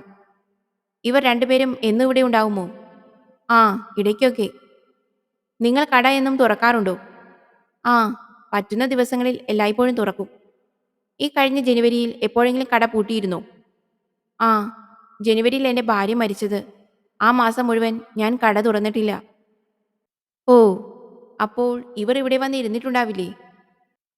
ഇല്ല മോളെ, ഞാൻ കട തുറന്നില്ലെങ്കിൽ ഇവരും വരില്ല. ഉം. അവിടെ നിന്നും ഒരു തുമ്പും കിട്ടിയില്ല. എനിക്കാകെ പ്രതീക്ഷ തകർന്നതുപോലെ തോന്നി. അപ്പോൾ ദേവ് എൻ്റെ അടുത്തേക്ക് വന്നു. എന്തേലും കിട്ടിയോ? ഇല്ല. ഇവിടെ വരെ വന്നതല്ലേ, സോഡ കുടിച്ചിട്ട് പോകാം. കടയിലെ ചേട്ടന്റെ ആഗ്രഹം ഞങ്ങൾ തള്ളിക്കളഞ്ഞില്ല. ആ, ചേട്ടാ, എല്ലാവർക്കും സോഡ. സോഡ കുടിച്ചുകൊണ്ടിരുന്നപ്പോൾ അജിത്ത് എന്നെ മാറ്റി നിർത്തി. എന്താടോ മുഖം വാടിയിരിക്കുന്നേ? 1 മാസം കൊണ്ട് എനിക്ക് പറ്റുമെന്ന് തോന്നുന്നില്ല അജിത്ത്. നീ അതൊന്നും ചിന്തിക്കാതെ സോഡ കുടിക്ക്. അല്ല അജിത്ത്, അവൾ നാട്ടിൽ പോയി ഇറങ്ങുന്നത് ആരും കണ്ടില്ല എന്ന് പറയുമ്പോൾ ഒരു കടയും ഓട്ടോ സ്റ്റാൻഡും അവളുടെ വീടിന്റെ വഴിയിലെ മുന്നിലുണ്ട്. എന്നിട്ടും അവിടെ നിന്ന് പോലും ഒരാളും കണ്ടില്ല എന്ന് പറയുമ്പോൾ അത് ഞാൻ അന്വേഷിച്ചിരുന്നു. അവിടെ ഒരു മരണമുണ്ടായിരുന്നു, ഒരു രാഘവൻ മാസ്റ്റർ. അതുകൊണ്ട് എല്ലാവരും അവിടേക്ക് പോയി. ഹേമയുടെ വീട്ടിൽ നിന്നും കുറച്ചകലെയാണ് മരണം നടന്ന വീട്. അപ്പോൾ പരിസരത്ത് ആരുമില്ല എന്നറിയുന്ന ഒരാളാണ് അത് ചെയ്തത്, അല്ലേ അജിത്ത്? ചിലപ്പോൾ ആ നാട്ടുകാരൻ. മധു ആ നാട്ടുകാരനാണോ? അതെ, അതിനടുത്താണ് വീട്. അങ്ങനെ ഓരോന്നും പറഞ്ഞ് എല്ലാവരും സോഡ കുടിച്ചുകൊണ്ടിരിക്കുമ്പോഴായിരുന്നു അവിടെ ഒരു ഓട്ടോ വന്ന് നിർത്തിയത്. അച്ചുവേട്ടാ, ഇതെന്താ ഇവിടെ ഇത്ര ആള്? പോലീസാ? അയ്യോ, എന്തിനാ വന്നേ? അറിയില്ല, ഓരോന്ന് ചോദിച്ചു. ആ, ഞാൻ ആ ഓട്ടോയുടെ അടുത്തേക്ക് ചെന്നു. നിങ്ങൾ? ഞാൻ ഷാജി, ഓട്ടോ ഷാജി. ഓ, ഇവിടെ നിന്നാണോ ഓട്ടോ എടുക്കുന്നത്? ഇടയ്ക്ക്. ഇവിടെ നിന്ന് അധികം ഓട്ടോ ഒന്നും കിട്ടാറില്ല മാഡം. ഞാൻ ഫോണെടുത്ത് ഹേമയുടെ ഫോട്ടോ കാണിച്ചു കൊടുത്തു. ഈ കുട്ടിയെ അറിയുമോ? ഇതുവരെ നേരിട്ട് കണ്ടിട്ടുണ്ടോ? ആ ചോദ്യത്തിന് അയാൾ പരുങ്ങുന്നത് പോലെ എനിക്ക് തോന്നി. ഷാജി, അറിയുന്നത് എന്താണെങ്കിലും പറയൂ. ഇതുകൊണ്ട് ഒരു പ്രശ്നവും ഇയാൾക്കുണ്ടാവില്ല. ഇതെന്റെ വാക്കാണ്. പറയൂ, ഈ പെൺകുട്ടിയെ കൈതമുക്കിലേക്ക് കൊണ്ടുപോയിരുന്നോ? അതെ, കൊണ്ടുപോയിരുന്നു മാഡം. പക്ഷേ, എന്താ ഒരു പക്ഷേ? പക്ഷേ കൈതമുക്കിലേക്കല്ല, അതിനു മുന്നേയുള്ള വയലങ്കരയിലാണ് ഇറക്കിയത്. ഇയാൾ എന്തുകൊണ്ട് ഈ ഒരു കാര്യം പോലീസിനോട് പറഞ്ഞില്ല? വെറുതെ ഓരോ പൊല്ലാപ്പെടുത്ത് വെക്കണ്ടെന്ന് ഭാര്യ പറഞ്ഞപ്പോൾ. ഉം, അന്ന് ആ കുട്ടിയെ കണ്ടപ്പോൾ എന്തെങ്കിലും അസ്വാഭാവികമായി തോന്നിയിരുന്നു. അത് ആ കുട്ടി ഭയങ്കര പേടിച്ചിട്ടാ ഉണ്ടായിരുന്നേ. വേഗം വേഗം എന്ന് പറഞ്ഞുകൊണ്ടേയിരുന്നു. ഓ, താങ്കളുടെ ഫോൺ നമ്പർ തരണം. എന്തെങ്കിലും ഉണ്ടെങ്കിൽ വിളിപ്പിക്കാം. ഓ, ശരി മാഡം. ആ ഓട്ടോ ഡ്രൈവറെ ദൈവമായിട്ട് ഇവിടെ എത്തിച്ചതുപോലെ എനിക്ക് തോന്നി. ഒരു തുമ്പുമില്ലാതെ എങ്ങനെ മുന്നോട്ട് പോകണമെന്ന് അറിയാതെ നിൽക്കുന്ന എനിക്ക് കിട്ടിയ ഗോൾഡൻ കാർഡ്. ആ സന്തോഷം അറിയിക്കാൻ വേണ്ടി ഞാൻ വേഗം അജിത്തിന്റെ അടുത്തേക്ക് ചെന്നു. അജിത്, കിട്ടി, ഒരു ക്ലൂ കിട്ടി. എന്താ അരുണ? ഞാൻ അജിത്തിനോട് എല്ലാം പറഞ്ഞു. പക്ഷെ അരുണ, ഒരു ചോദ്യം മാത്രം ബാക്കി. എന്തിനാണ് അവൾ കൈതമുക്കിൽ ഇറങ്ങാതെ തൊട്ടു മുന്നേയുള്ള സ്ഥലത്ത് ഇറങ്ങിയത്? എന്തിന്? അങ്ങനെ കിട്ടിയ ഓരോ തെളിവുകൾ ഞങ്ങൾ കൂട്ടിവെച്ച് നോക്കി. പക്ഷേ ഒരു ഉത്തരം കണ്ടെത്താനായില്ല. ആ കേസ് എൻ്റെ കയ്യിൽ കിട്ടിയിട്ട് ദിവസങ്ങൾ കഴിഞ്ഞു. പക്ഷേ എവിടെയും എത്താത്ത പോലെ തോന്നി. തോൽക്കുമെന്ന് ആരോ പറയും പോലെ. പല വഴിയിലൂടെ നടന്നിട്ടും അവനിൽ എത്താൻ കഴിഞ്ഞില്ല. അജിത്, മധുവിൻ്റെ കാര്യം എന്തായി? ഇല്ല, ഒരു വിവരവും ഇല്ല. ഷേ, ഇനി എന്തു ചെയ്യും? നീ ഡൗൺ ആവാതെ. നമുക്ക് അവനെ കിട്ടിയേ പറ്റൂ. അറിയാലോ, ഇനി അധികം ദിവസമില്ല. ഉം, ദൈവം എന്തേലും വഴി കാണിക്കും. ഈ ദിവസങ്ങളിൽ ഞാൻ അമ്മയോട് പോലും അധികം സംസാരിച്ചില്ല. വീട്ടിൽ വന്നാൽ തന്നെ കേസുമായി ബന്ധപ്പെട്ട കാര്യങ്ങൾ നോക്കി നിൽക്കും. ഓരോ ആളും പറഞ്ഞ മൊഴികൾ റിവൈൻഡ് ചെയ്തു നോക്കും. ഇനി അധികം ദിവസങ്ങളില്ല, ഒരു മാസം തികയാൻ. ഈ കേസ് എനിക്ക് തെളിയിക്കാൻ കഴിഞ്ഞില്ലെങ്കിൽ കേസ് CBIക്ക് കൈമാറും. അതുപോലെ ഒരു പോലീസ് ഓഫീസർ എന്ന എൻ്റെ കരിയറിൻ്റെ അവസാനം കൂടിയായിരിക്കുമത്. ചാനലുകളിൽ ഞാൻ പറഞ്ഞ ഒരു മാസത്തിൻ്റെ അവധി തീരാനായപ്പോൾ തന്നെ ചർച്ചകൾ തുടങ്ങി. പക്ഷേ അവരുടെ ചോദ്യങ്ങൾക്കൊന്നും ഞാൻ മറുപടി കൊടുത്തില്ല. അത് കൂടുതൽ വിവാദങ്ങൾക്ക് വഴിവെച്ചു. സത്യം പറഞ്ഞാൽ എനിക്കറിയില്ല അവരോട് എന്തു പറയണമെന്ന്. എൻ്റെ വാക്കുകൾക്കായി കാത്തിരിക്കുന്ന ഒരു അമ്മയുണ്ട്. ആ കുടുംബത്തിന് നീതി വാങ്ങിക്കൊടുക്കുമെന്ന് ഞാൻ ഉറപ്പു നൽകിയ ഒരു കൂട്ടം നാട്ടുകാരുണ്ട്. മുകളിൽ നിന്ന് നല്ല പ്രഷറുണ്ടായിരുന്നു. ആരെയും കിട്ടിയില്ല എങ്കിൽ ആ ബംഗാളി തന്നെയാണെന്ന് പറഞ്ഞ് തടിയൂരാൻ ചിലർ ഉപദേശിച്ചു. പക്ഷേ എങ്ങനെ ഞാനൊരു നിരപരാധിയെ ശിക്ഷിക്കാൻ വിട്ടുകൊടുക്കും? DGP പറഞ്ഞു, ഞാൻ നാട്ടുകാർക്ക് വാക്കുകൊടുത്ത പോലെ തന്നെ മെയ് 28-ന് ഫൈനൽ റിപ്പോർട്ട് കൊടുക്കാൻ, അന്ന് തന്നെ പത്രസമ്മേളനം നടത്താനും. എനിക്ക് എങ്ങനെയെങ്കിലും ജയിക്കണം. സത്യം പുറത്തു കൊണ്ടുവന്നേ പറ്റൂ. ഞാനിരുന്ന് അജിത്ത് ഏൽപ്പിച്ച എല്ലാ ക്യാമറ ഫുട്ടേജും നോക്കി. അപ്പോഴാണ് ഞാനത് ശ്രദ്ധിച്ചത്. ഇതെന്താ? ഞാൻ ജനുവരി 14-ന് മുമ്പുള്ള ദിവസങ്ങളിലെ ഫുട്ടേജ് നോക്കി. എനിക്ക് ആദ്യമൊന്നും മനസ്സിലായില്ല. പിന്നെ എനിക്ക് എല്ലാം പിടികിട്ടി. ദൈവം ഒരു വഴി കാണിച്ചു തരുമെന്ന് പറഞ്ഞു. കാണിച്ചു തന്നു. നന്ദി ദൈവമേ. അപ്പോൾ എൻ്റെ ഫോണിൽ ഒരു കോൾ വന്നു. ഹലോ. ആ, പറ അജിത്ത്. നീ പറഞ്ഞതുപോലെ എല്ലാം ചെയ്തിട്ടുണ്ട്. മറ്റന്നാളാണ് മെയ് 28. നാളെ തന്നെ എല്ലാം ശരിയാക്കണം. ബാക്കി ഞാൻ വാട്സപ്പ് ചെയ്യാം. ഓക്കെ. പിന്നെ അജിത്ത്, അവനോട് വന്ന് എന്നെ പിക്ക് ചെയ്യാൻ പറയണം. ഞാൻ പറയാം. ഞാൻ രാവിലെ ആക്കാൻ വേണ്ടി കാത്തിരുന്നു. നാളെ ഒരു തീരുമാനമാകും. ചിലപ്പോൾ എൻ്റെ ജീവിതത്തിൻ്റെ, അല്ലെങ്കിൽ ഈ കേസിൻ്റെ. രാവിലെ ആയപ്പോൾ ഞാൻ പെട്ടെന്ന് തന്നെ റെഡിയായി നിന്നു. ആ അമ്മേ, എനിക്ക് വേണ്ടി പ്രാർത്ഥിക്കണം. എന്തേ, എന്തു പറ്റി? ഏയ്, ഒന്നുമില്ല. നാളെ കേസ് റിപ്പോർട്ട് കൊടുക്കേണ്ട അവസാന ദിവസമാണ്. എന്റെ മകളിൽ എനിക്ക് പൂർണ്ണ വിശ്വാസമുണ്ട്. ഉം. അമ്മ എന്നെ കെട്ടിപ്പിടിച്ച് നെറ്റിയിൽ ഉമ്മ തന്നു. ഇന്നത്തോടെ മനസ്സിലാകും ഞാൻ ജയിക്കുമോ തോൽക്കുമോ എന്ന്. നീ വണ്ടി എടുക്കുന്നില്ലേ? ആ, ഉണ്ട്. അജിത്ത് വരുമോ കൊണ്ടുപോകാൻ? ഇല്ല, ഞാൻ വേറെ ഒരാൾക്ക് വേണ്ടി വെയിറ്റ് ചെയ്യുകയാ. ആ, ആ പാലെടുത്ത് കുടിക്ക്. ഞാൻ കുടിച്ചോടാം. അമ്മ അടുക്കളയിലേക്ക് പോയി.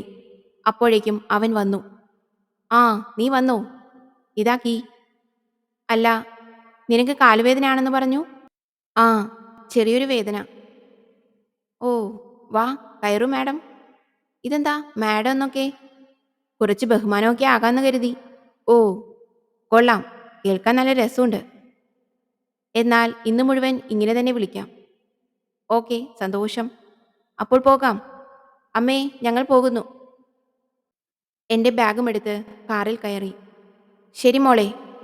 അമ്മ പുറത്തു വന്ന് യാത്രയാക്കി. എന്നിട്ട് മാഡം പറയൂ, ഇതെന്താ ഇത്രയും വലിയ ബാഗ്? മുഴുവൻ ഫയലുകളാണ്. എല്ലാം കൂട്ടി കത്തിക്കാൻ നേരമായി. ഞാൻ അന്നേ പറഞ്ഞല്ലേ ഇതൊന്നും തെളിയിക്കാൻ പറ്റില്ല എന്ന്. നീ പറഞ്ഞത് കേട്ടാൽ മതിയായിരുന്നു. പക്ഷേ തലവെച്ച് പോയില്ലേ. എങ്ങനെയെങ്കിലും ഊരാൻ നോക്ക്, മാനം കെടാതെ. ആ, നീ ആ ജംഗ്ഷനിൽ നിന്ന് റൈറ്റ് എടുക്ക്.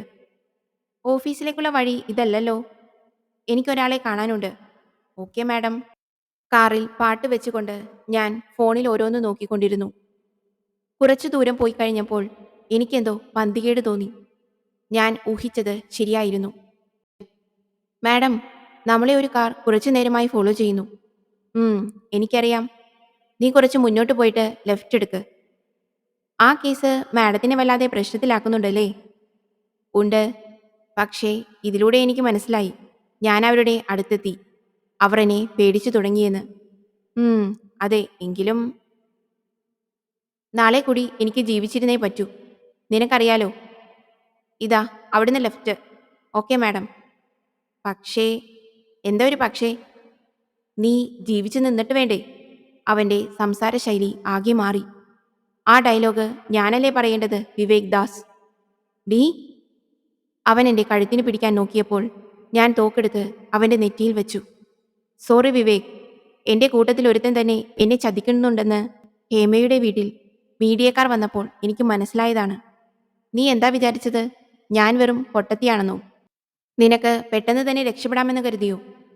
എന്നെ കൊന്നാലും നീ രക്ഷപ്പെടാൻ പോകുന്നില്ല. സ്പെഷ്യൽ റെക്കമെൻഡേഷനിൽ ഞങ്ങളുടെ ടീമിൽ കയറിപ്പറ്റി കേസ് വഴിതിരിച്ചു വിടാമെന്നാണോ കരുതിയത്?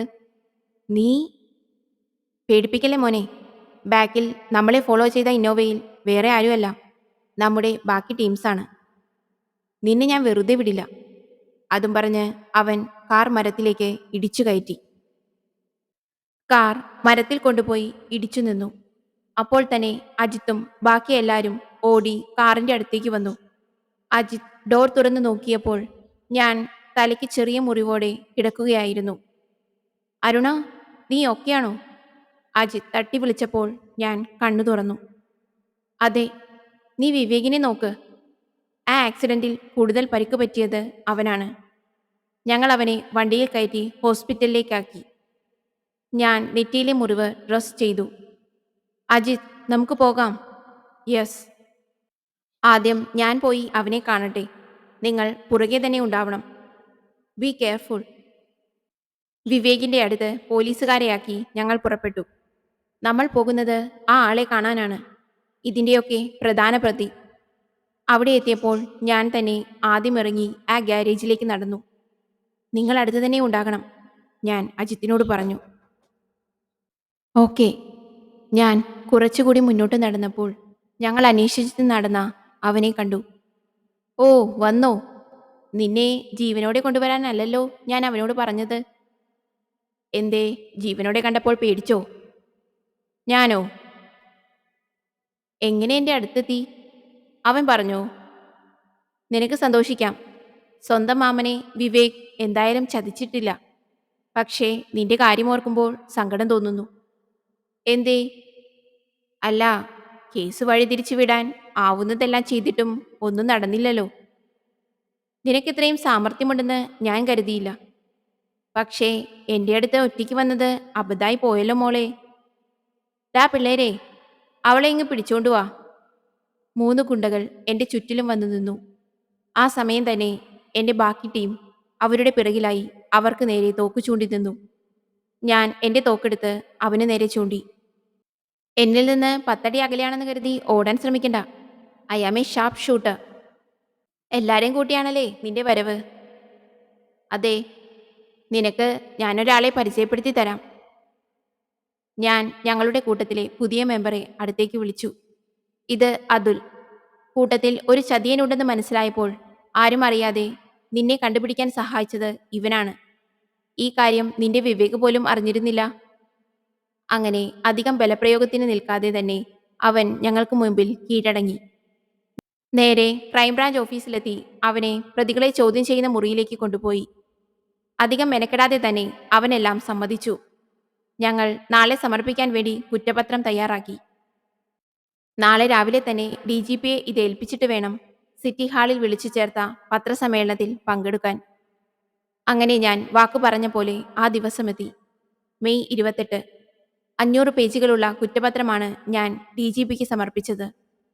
പ്രതിയെ പറ്റിയും പ്രതിയെ എങ്ങനെ കണ്ടുപിടിച്ചു എന്ന് എല്ലാം ഞാൻ വിവരിച്ചു കൊടുത്തു. Well done. നിങ്ങൾ ക്രൈംബ്രാഞ്ചിൽ എല്ലാവർക്കുമുള്ള വിശ്വാസം വീണ്ടും വർദ്ധിപ്പിച്ചിരിക്കുന്നു. Thank you sir. എനിക്കറിയായിരുന്നു നിങ്ങളുടെ ഗ്രൂപ്പ് ഈ കേസ് തെളിയിക്കുമെന്ന്. അതുകൊണ്ട് തന്നെയാണ് നിന്നെ ഇത് ഏൽപ്പിച്ചതും. എപ്പോഴാണ് പത്രസമ്മേളനം?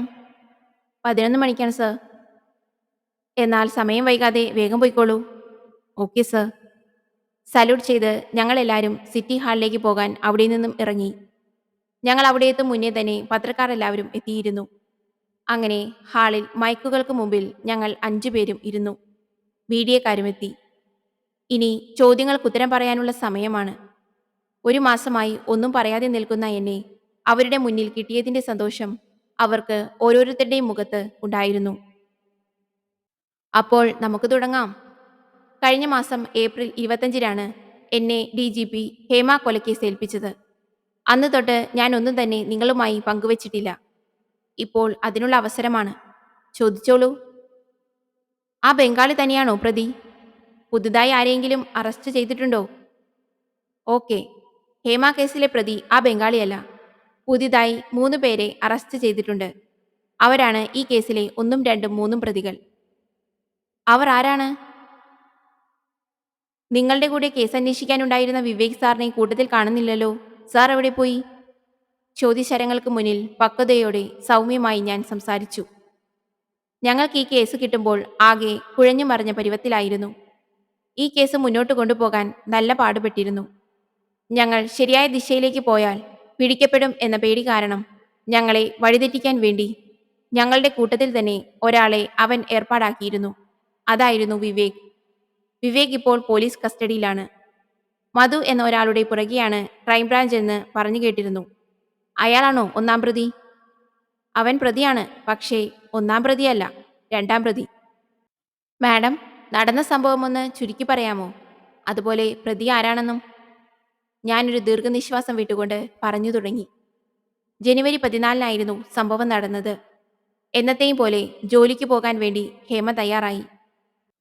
അവൾ വീട്ടിൽ നിന്ന് ഇറങ്ങും മുന്നേ തന്നെ അമ്മ കൂലിപ്പണിക്ക് പോയിരുന്നു. എപ്പോഴും പോകുന്നത് പോലെ തന്നെ 9 മണിക്കുള്ള ഗായത്രി ബസ്സിൽ ഹേമ കയറി. അവൾ കയറുന്നത് ഒരു ഓട്ടോക്കാരൻ കണ്ടിട്ടുണ്ട്.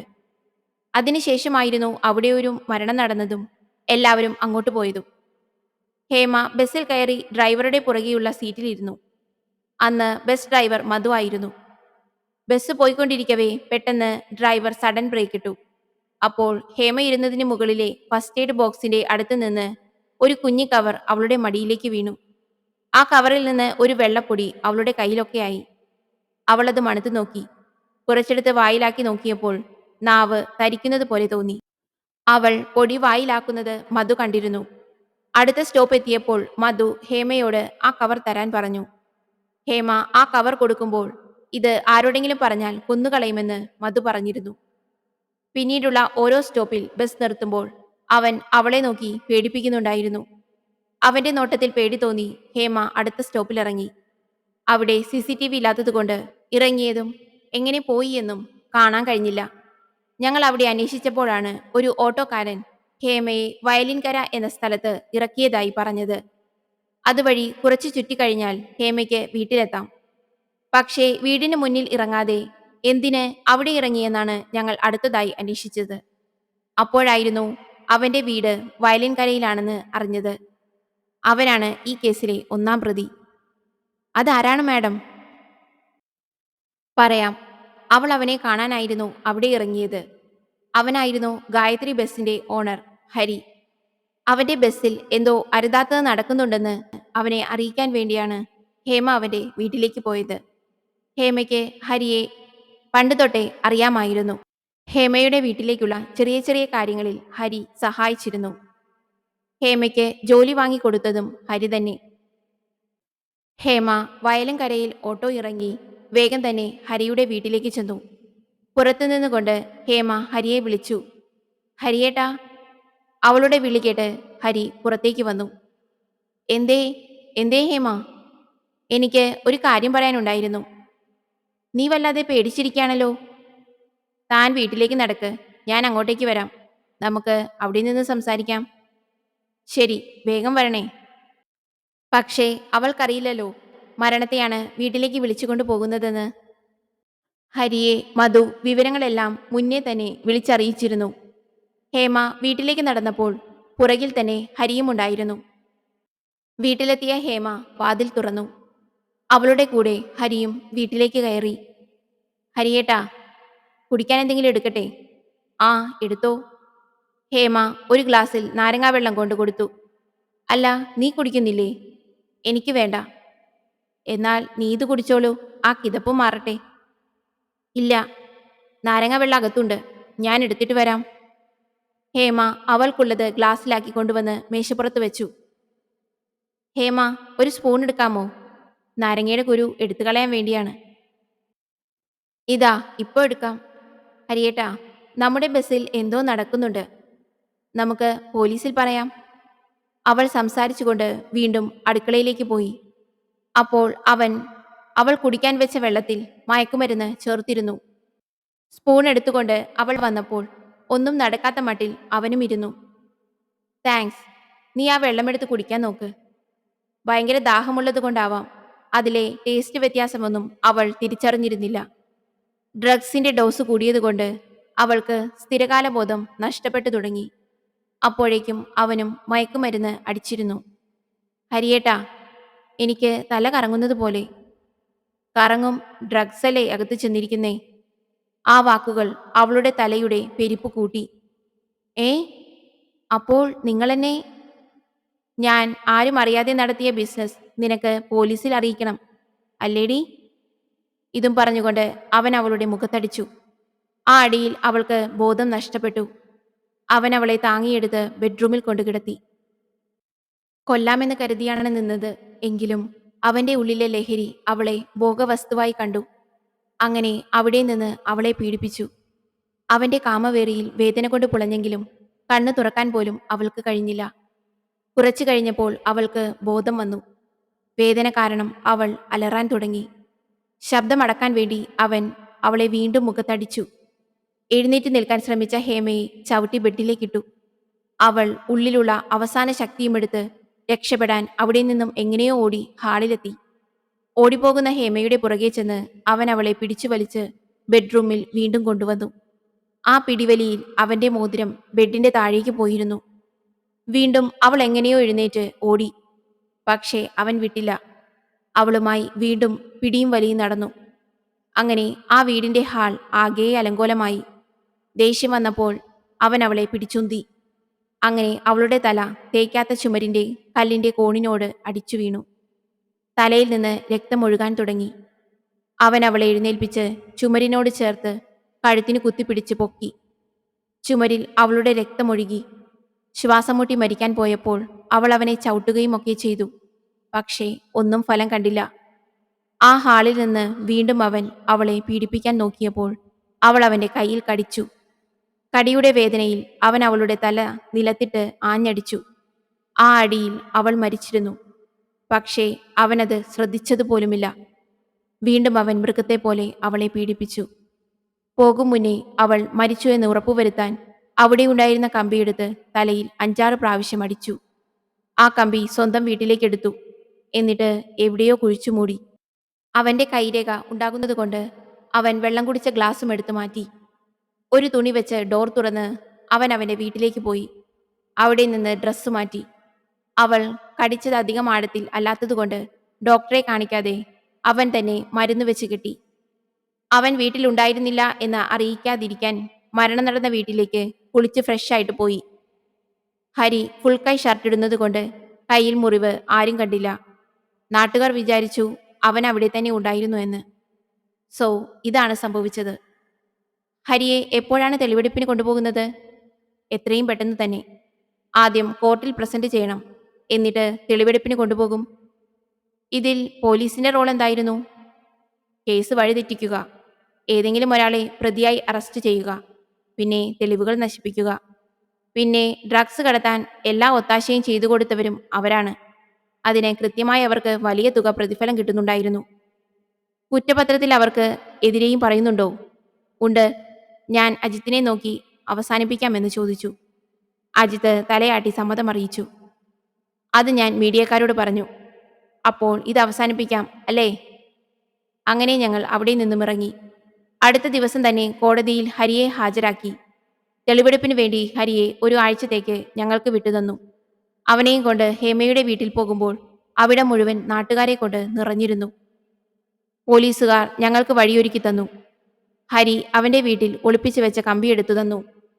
അന്ന് എങ്ങനെ പോയി എന്നും തിരിച്ച് എങ്ങനെ വന്നുവെന്നും കാണിച്ചു തന്നു.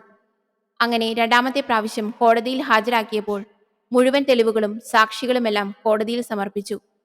പ്രതിഭാഗം വക്കീലിന്റെ ഒരു വാക്കുപോലും ഞങ്ങളുടെ കുറ്റപത്രത്തെ തെറ്റാണെന്ന് തെളിയിക്കാൻ കഴിഞ്ഞില്ല.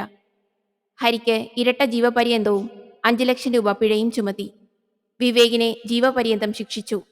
മധുവിന് 15 വർഷം കഠിന തടവും. ഡ്രഗ്സ് കടത്താൻ സഹായിച്ച SIക്കും ബാക്കി പോലീസുകാർക്കും സസ്പെൻഷനും. SIക്ക് 4 വർഷം തടവും കോടതി വിധിച്ചു. കേസ് തെളിയിച്ച എനിക്കും ഞങ്ങളുടെ ടീമിനും അഭിനന്ദനങ്ങളുടെ പ്രവാഹമായിരുന്നു. അങ്ങനെ വീട്ടിൽ റെസ്റ്റ് എടുക്കുന്ന ഒരു ദിവസം ഹേമയുടെ അമ്മ എന്നെ കാണാൻ വന്നു. എന്തേ അമ്മേ, വിളിപ്പിച്ചിരുന്നെങ്കിൽ ഞാൻ അവിടേക്ക് വന്നേനെ. മോളെ, ഞാൻ എൻ്റെ മോൾക്ക് എന്താ തരേണ്ടത്? എന്തിന്? അമ്മയുടെ പ്രാർത്ഥനയിൽ എന്നും ഞാൻ ഉണ്ടായാൽ മതി. ആ അമ്മ എന്നെ കെട്ടിപ്പിടിച്ച് നെറ്റിയിൽ ഉമ്മ തന്നു. ഇതൊക്കെ കണ്ട് എൻ്റെ അമ്മ അടുത്തു തന്നെ ഉണ്ടായിരുന്നു. ഹേമയുടെ അമ്മയെ വണ്ടിയിൽ കൊണ്ടുപോയി ആക്കിയിട്ട് ഞാൻ ഹാളിലേക്ക് വന്നു. അന്ന് വൈകുന്നേരം കേസ് ജയിച്ചതിൻ്റെ വക ഞങ്ങൾ 6 പേരും കൂടി ആഘോഷമാക്കി. അല്ല അരുണ, നിനക്കെങ്ങനെയാണ് വിവേക് നമ്മെ ചതിക്കുന്നുണ്ടെന്ന് മനസ്സിലായത്? ദേവ് ചോദിച്ചു.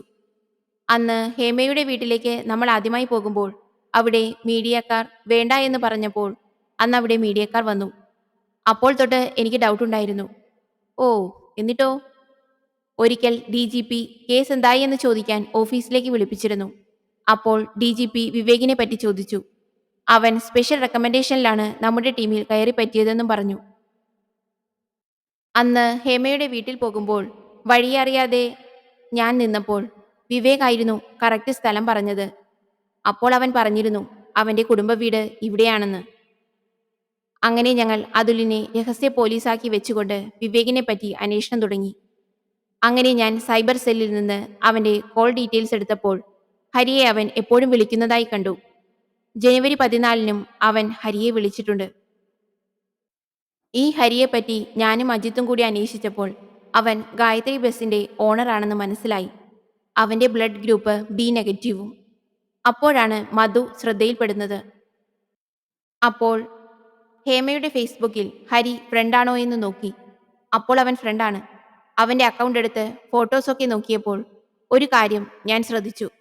ജനുവരി 14-ന് മുന്നേയുള്ള എല്ലാ ഫോട്ടോയിലും അവന്റെ കയ്യിൽ അന്ന് കിട്ടിയ ആ മോതിരമുണ്ട്.